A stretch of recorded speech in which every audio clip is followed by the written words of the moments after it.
Welcome back to Life and Style. This is Health and Wellness Monday. Na tumeona Edel Queen, what she can do on Fit and Fab. Tazama vipi mnafanya? Chef Abdalla. Yeah. Umekuwa nyani nini? Naona tu. Kidogo. Nilikuleta nje sasa kwa. You couldn't even use the word acrobat. Tunaanza kusema nyani. Si unajua nyani ndio anacheza na binti sana. No problem. Lakini kabla tujaenda mbali Chef Abdalla, hebu angalia pale. Viatu ya bure. Si vya bure Chef Abdalla. Unajua? City Walk waliamua wakasema walikuwa na sell. Hapana. Hakuna sell. Waliona hii kipindi Life and Style. This is Life and Style. Of course. And Kenyans love Life and Style. Everybody. And if Brian and the people who are standing there on Life and Style, they don't look good. Sasa mbona mimi hujanipeleka huko? Kwa mimi niko hapa. Chef, nakupeleka usiogope. Brian bwana, usiogope. Sasa mimi I feed you. Unaona, I take care of your healthness. Unajua ile chakula yangu ni health and wellness also. Grace City Walk. Grace City Walk. Tafadhali include Abdalla. Hii vita ndanyimo chakula bure tu. Shortly we'll have Mwikali on Living Up. Mwikali, show us. Take it away, Mwikali.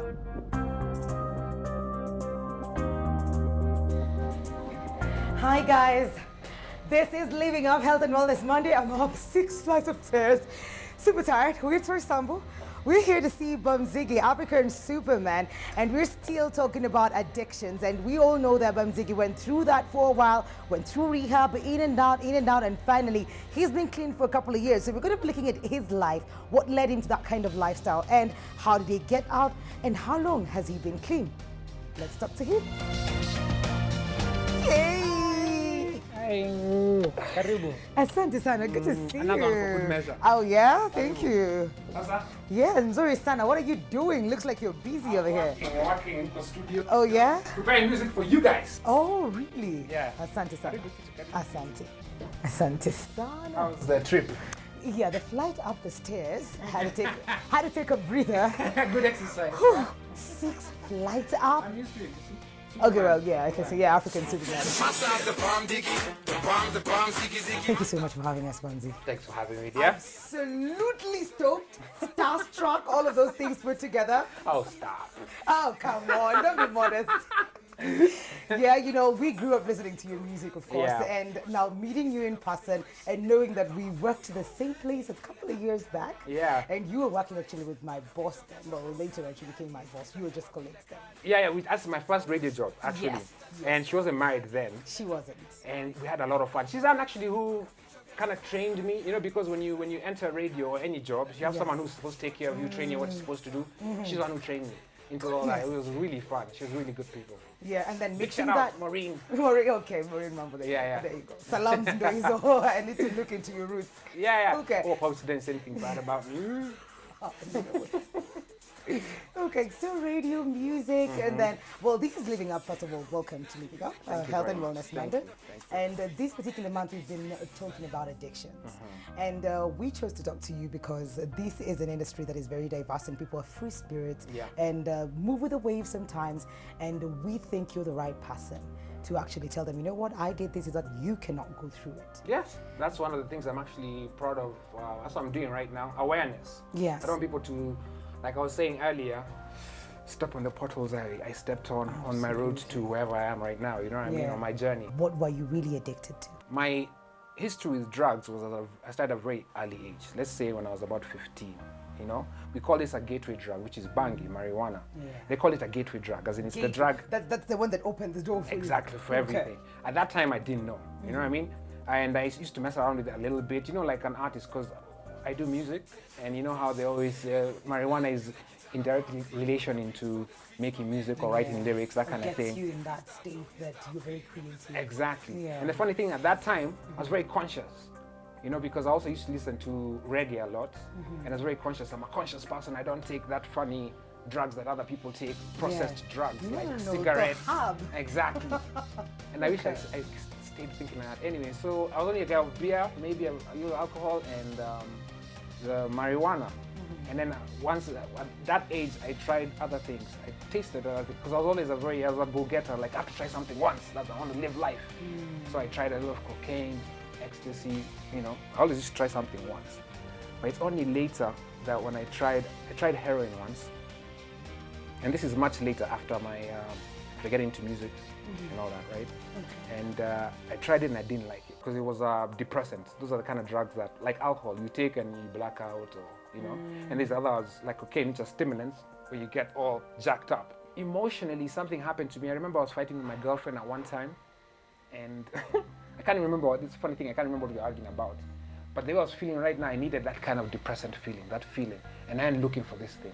That's how it all started, because I didn't know that if you take it more than 3 days or a week, in Akushika. And that's how it started.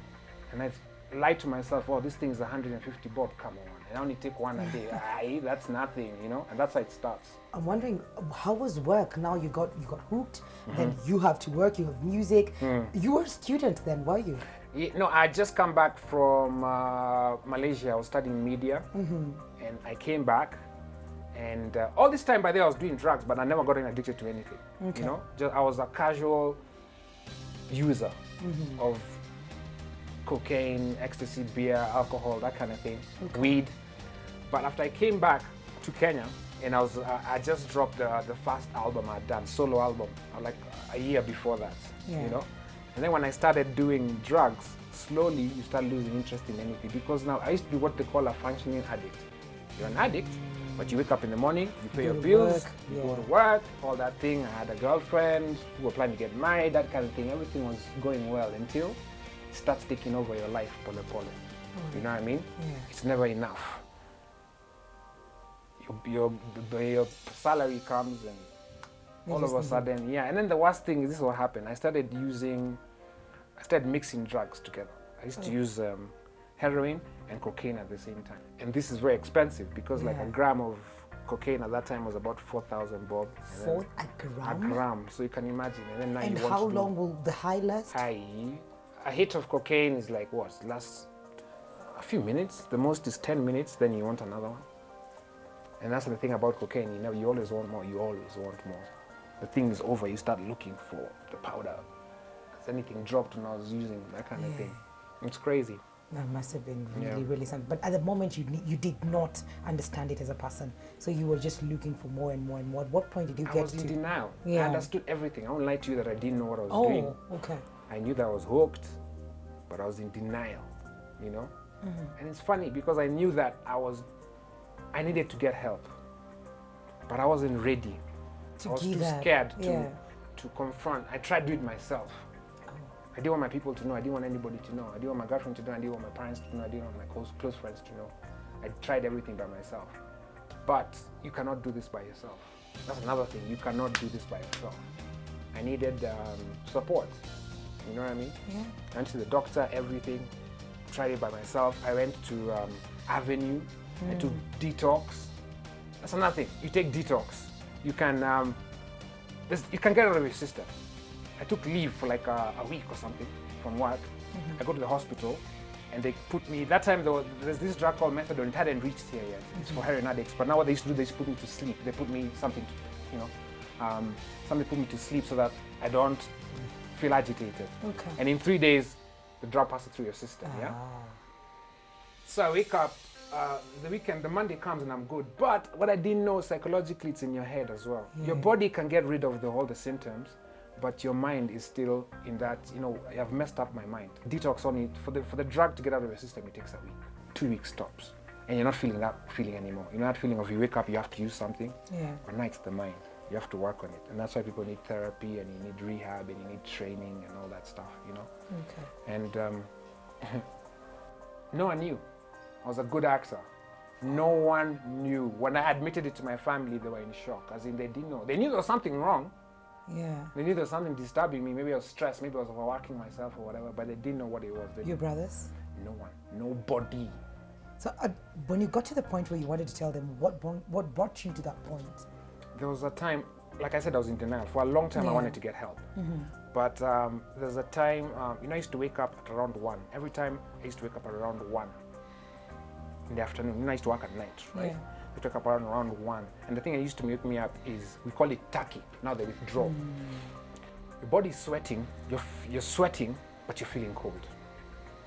Your joints are paining, you can't move your joints. You're diarrheaing, At the same time, you're constipated. I can't explain it. You've got cramps. When you take a little heroin, it all goes. That's the stuff that used to wake me up. I used to enter my car with slippers and my pajamas and whatever I slept with, rushing to get my drugs. I had a guy who works for the mechanic just next to my drug den, who I used to call, because around Globe roundabout, not traffic. Globe. Back in the day before all these. Before the super highway. Yeah, super highway and everything. I used to call this guy and stay on the outer lane, because I used to go like this side of Drogon. So I call him so that he can come and drive the car in the traffic. I don't want to wait in traffic. And I walk in slippers. Can you imagine me in pajamas, just like all messed up? I'm sweating, nose is dripping and everything. And I walk so that I don't have to wait in traffic. Wow. I go to the den and get my stuff, right? And I found a kid in school uniform. And he stopped me and he's like, hey, Bamzigi, it's you. He knows me, he's a fan, everything. He's asking what's up. He's kept quiet. Because remember, all this time now, I'm not doing any music at this time, you know what I mean? Because I'm not a functioning guy anymore, you know? Yeah. And I have money in my pockets. But I'm thinking, how can I get this guy to give me some more tunes? He's a fan. He's come from school. In fact, he's going to school. He was late. He's sick.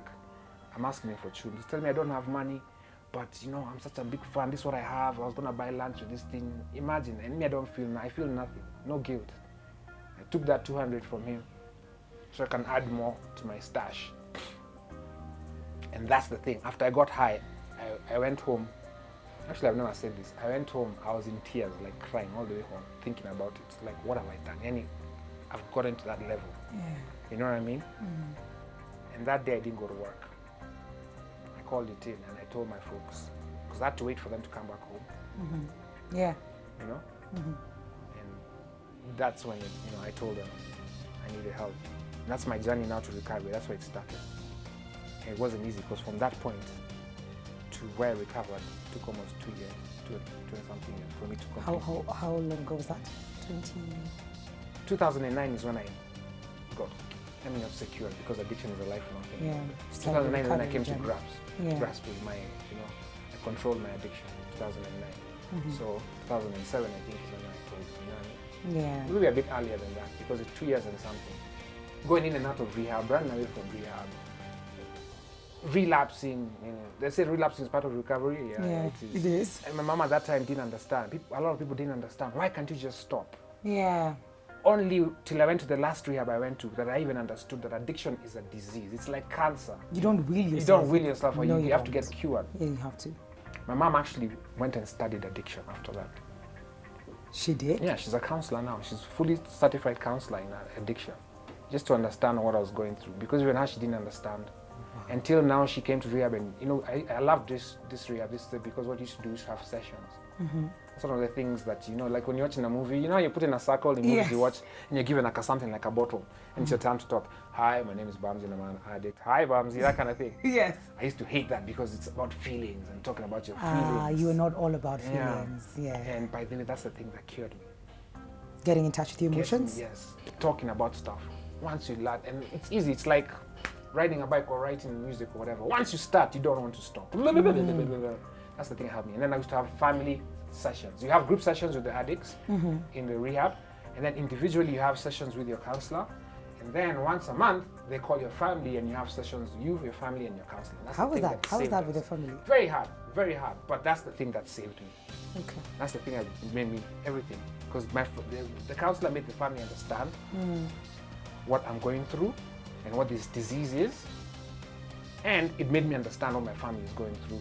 And made me compromise and made them compromise. We found a middle ground, and that's how we got it. That's how we got along. If it wasn't for that, I wouldn't have, you know what I mean? It's very hard. It's very hard. It's the hardest thing I've ever done in my life. It's the hardest thing ever. And don't blame yourself. Anybody who's watching this, don't blame yourself if you're going through this right now and you feel like you can give up. I tried to commit suicide twice. I've seen people commit suicide just because of drugs. It's so hard. I've seen someone jump off a building because he doesn't want to feel that feeling that he didn't have drugs in his system. It's that bad, So I understand. It's so hard. And the statistics are even worse. Out of every 10 people who go to rehab who are addicted to heroin, only 3 of them make it. So I'm very lucky. You're a victim. I'm very lucky. Yeah. So it's hard. It's very hard. I've seen people fail because their family has given up on them.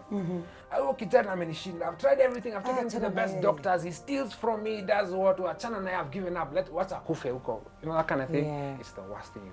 Don't give up. I always say, if you never give that, you know, like parents or whatever, they fight to buy a big house, they never give up. Don't give up on the person. Just, I know it's hard. He steals from you, he does what. After that, even you pay and lock him in an institution. Boarding. Yes. No, like a hospital. Yeah. Like Madari or something. Yeah. After that, you mweke huko, you know. But go see him every day, show him that you care and everything. Just support him. He'll eventually, that's the only way. That's really good. And during this time, because you stopped making music, so how did you slowly get into, you know, making your music and getting back? Because you've got amazing music out now, and you're going to tell us about that in just a bit. But how was it for you coming back to now normalcy and picking up from where you left before? Yeah, so I remember in rehab once, you know, when your mind starts getting clear. Don't forget, like, to get through this whole addiction, it's funny how that works, because you're addicted to a drug, but to get better, they pump you more drugs. Have you ever thought about that? No. Because, you know, you're addicted to drugs. Yes. That's what you've been brought in for. Yes. But to get better, they pump you More drugs. more drugs to get better.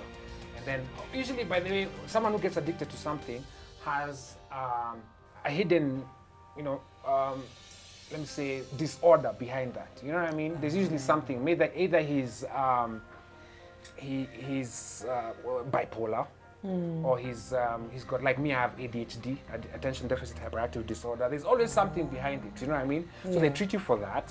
They give you those drugs. Then they give you something for. I got insomnia because you know, that's what drugs do. Yeah. I couldn't sleep for 4 years. I couldn't sleep. As in, I used to sleep like 2, you know. So anyway, they found me with drugs.